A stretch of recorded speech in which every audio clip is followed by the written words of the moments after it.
HTML language के पिछले कुछ सेशंस में हमने हेड सेक्शन को कवर किया है।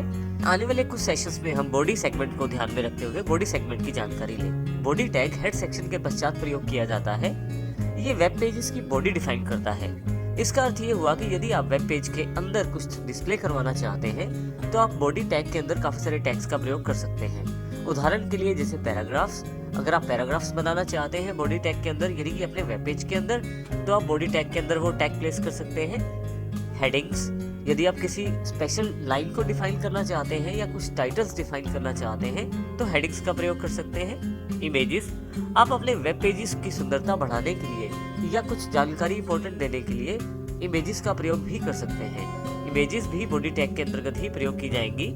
इसी तरह से आप अपने वेब पेज में बहुत सारे टैग्स का प्रयोग करके ऑडियो, वीडियो, स्लाइडर्स या फॉर्म्स, इस तरह के काफी सारे एलिमेंट अपने वेब पेज में जोड़ सकते हैं और ये सभी के सभी एलिमेंट बॉडी टैग के अंदर ही जोड़े जाएंगे। इन सभी एलिमेंट्स जिनकी जानकारी मैंने अभी दी है, इन सबको प्रयोग करने के लिए अलग अलग टैग्स अवेलेबल हैं। इन सभी टैग्स की जानकारी हम आने वाले सेशन में जरूर लेंगे।